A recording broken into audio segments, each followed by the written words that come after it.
J'ai pris le poids de me dire, c'est quelque chose que j'ai en plus, ça vient pas de moi, je l'ai pas décidé. C'est arrivé un peu comme ça du jour au lendemain. J'ai pris le poids de faire avec, c'est mon super pouvoir. Diabète, nom masculin.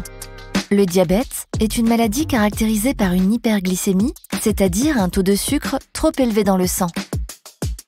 Mais peut-on vraiment résumer une maladie qui touche des millions de personnes et qui dure toute une vie en une définition ?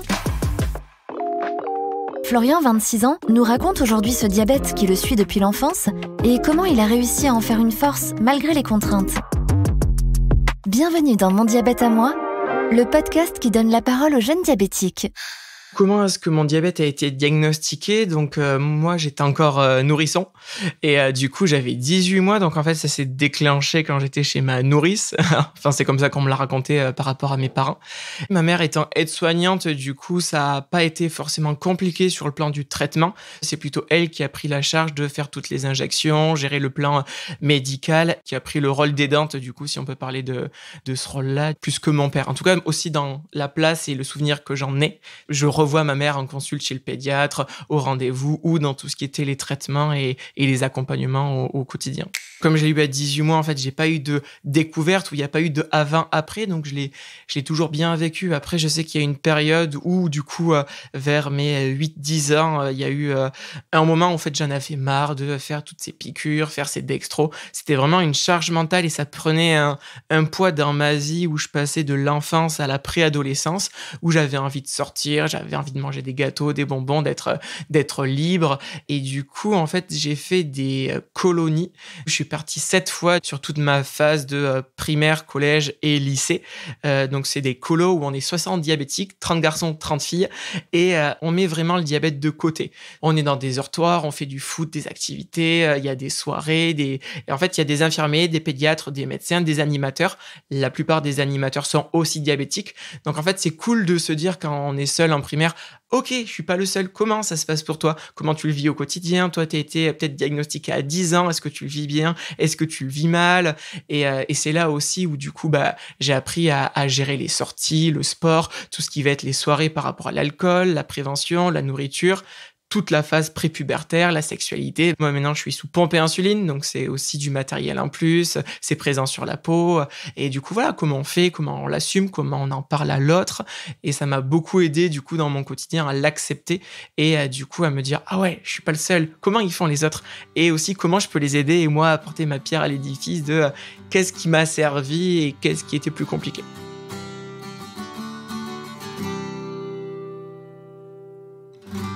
Quand j'avais 18 mois, il fallait le matin, le midi, le soir, au coucher, manger à heure fixe, faire la glycémie, donc se piquer sur le doigt, mettre la petite goutte de sang dans une machine. Et ensuite, il fallait, avec des seringues, pour moi, l'aiguille était super longue, faire un mélange entre 2 produits. En gros, il y a une insuline qui va venir tuer les glucides du repas et il y en a une sur la journée. Sauf qu'il fallait en mettre une avant l'autre, sinon ça se mélangeait. En fait, c'était vraiment une charge mentale et si on mettait une goutte de l'insuline qui était plus foncée dans l'autre, il fallait changer tout le flacon. Puis après, je suis passé sur des stylos, donc il y avait plus d'injection. On met une aiguille, on fait le stylo, on le garde au frais et puis tout va bien. Puis les pompes à insuline, donc un petit peu à la Iron Man. Du coup, j'ai toujours mon capteur avec ma pompe. Et en fait, maintenant, du coup, je suis passé sous une des dernières générations. C'est-à-dire que j'ai un capteur qui dure 1 semaine, donc je dois le changer toutes les semaines, qui permet d'avoir la glycémie en continu sur ma pompe à insuline et sur mon téléphone. C'est-à-dire que je peux swiper sur Facebook, TikTok, je regarde dans mes notifs. Ok, ça va, tout va bien, ma glycémie est stable, je continue ma journée. Ou ça va vibrer si je suis en hypo ou en hyper. Mais j'ai presque plus rien à faire. Enfin, je pense qu'il y a des jours où j'y pense même pas. C'est vrai que des fois, je suis là, ah oui, c'est vrai, ça fait 1 semaine, il faut que je change ma pompe parce que je regarde ma pompe quand je me réveille, ok, je suis bien. Et il y a plus de phase où je suis en hypo. J'ai eu ça il y a 1 mois et ça fait 1 mois que j'ai plus d'hypo où je suis pas bien, je peux partir faire du sport. Elle s'arrête pendant 2 heures et puis je fais ma course tranquille. Je mange un paquet de bonbons, elle envoie une dose d'insuline à fond et puis ouais, c'est vraiment un confort de vie et je pense que des fois, je l'oublie, mon diabète, quoi. Il est plus là.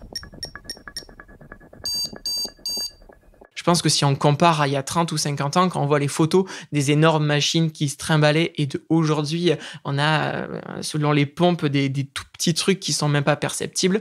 J'ai cette chance, du coup, d'avoir été pris en charge et d'avoir ce remboursement et cette sécurité sur ma tête que mon diabète sera toujours pris en charge et que ça sera pas une charge financière. Ça n'a jamais été une charge. C'est pris en charge par la sécurité sociale, par la CPAM et du coup par toutes ces sources de financement qui nous permettent de bien vivre. Je pense qu'il y a des endroits aux États-Unis ou autres où on a des problèmes d'argent, où c'est compliqué, même si on ne pourra pas traiter ce diabète et du coup malheureusement il y a des personnes qui vont en mourir ou qui vont vraiment dégénérer sur le plan ophtalmo ou sur le plan moteur et du coup ouais c'est un privilège qu'on a, je pense quand même. Faut le reconnaître aussi.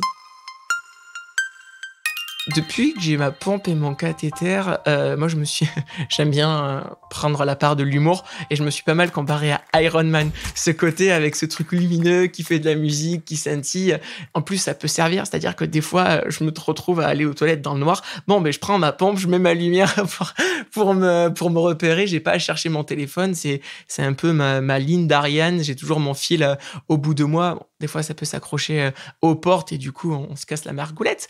Mais ouais, je pourrais plus l'identifier à mon Iron Man, quoi. J'ai ce côté modification corporelle, un peu. Il y en a, ils ont des tatouages, des piercings. Bon, moi, j'ai mes capteurs et j'ai ma pompe au bout de moi. Ça fait un peu super-héros. Donc, ouais. Pour moi, c'est une maladie, mais c'est pas un handicap dans le sens où c'est pas handicapant.